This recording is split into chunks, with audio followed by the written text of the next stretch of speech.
She said I'm not a real parent because we adopted. I 32F never imagined motherhood would come with someone constantly trying to undo it. My husband and I adopted our daughter after years of infertility struggles, and she is the joy of my life. I don't say that lightly, I mean every cliché parenting sentiment people roll their eyes at. She made me softer, more protective, more patient than I ever thought I could be. But my mother-in-law 64F has made it her personal mission to remind me, in subtle and sometimes not so subtle ways, that I didn't earn the title of mom the way she believes a woman should. It started small. Little comments like, "Oh, you wouldn't understand, mother instincts kick in during pregnancy, or it must be different for you since you missed the bonding phase." I brushed them off. People say ignorant things without realizing it. But then she started using the phrase backup mom. As in, it's good she has a backup mom for the days she needs extra support, said with a sweet smile like it was a compliment. My husband never heard it. He always walked into the room a second too late. And honestly, I didn't want to be the wife who constantly complained about his mother. So I swallowed it. It escalated when she introduced me to one of her friends as the adoptive mom, with just enough emphasis to make it sound like a disclaimer. I gently corrected her, "Just mom is fine," and she laughed like I was being overly sensitive. She said, "Sweetheart, I'm just being honest. Everyone sees the difference." That one stung so badly I excused myself to the bathroom. I cried for 2 minutes, wiped my face, and pretended everything was fine because I didn't want to make a scene. It became a pattern. Every visit came with a fresh cut wrapped in faux sweetness. "She looks more like her real mom than either of you. Must be interesting parenting someone who isn't biologically yours. You'll understand once you have a child of your own." Each time she said something, I felt a tiny piece of my confidence chip away. I started rehearsing responses in my head, but when the moment came, I froze every time. I'm a calm person. I don't yell. I don't snap. Maybe that's why she felt so comfortable pushing. The breaking point came at a family gathering a few weeks ago.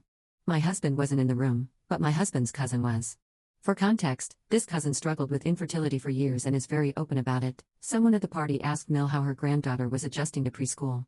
Instead of saying she was doing great, she said, loudly enough for the table, "She's doing well, but you can tell she's missing a real mother figure."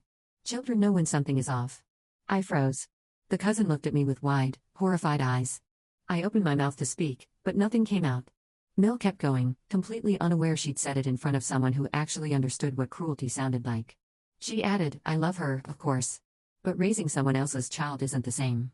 You can't force a bond that isn't natural." The cousin excused herself, went straight to my husband outside, and told him word for word what she heard. When he re-entered the room, the look on his face was something I'll never forget. Shock, disappointment, anger, all layered together. He asked his mother in front of everyone, "Did you really say my wife isn't a real parent?"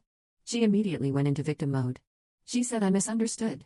She said people were twisting her words. She said she was just being honest and didn't mean it that way. But when he pressed her, she slipped and said, "Well, she didn't give birth to her. Biology matters." That was it. My husband told her she was done disrespecting his family and told us we were leaving. In the car, he apologized over and over for not believing how bad it really was. I didn't want him to feel guilty, but something in me finally cracked open. I told him every comment, every jab, every time she called me the backup mom. He was horrified. He said he felt like a failure for not noticing earlier. But here's the thing, people like her know how to hide their cruelty from the people they fear consequences from. She never said those things when he was in the room. She said them when I was alone, or with people she thought wouldn't say anything. Now Mill is playing the martyr. She's telling the whole family that I overreacted, that I'm insecure, and that she's being punished for speaking the truth. But for the first time since we adopted our daughter, I'm not doubting myself. I am her mother. I earned that title through love, patience, sleepless nights, and a level of protection I'd lay my life down for. And I realized something important, the woman who keeps insisting biology makes a mother is the one who's shown the least maternal instinct of all. My husband wants to go no contact for now. Part of me feels guilty, the other part feels like I can breathe for the first time.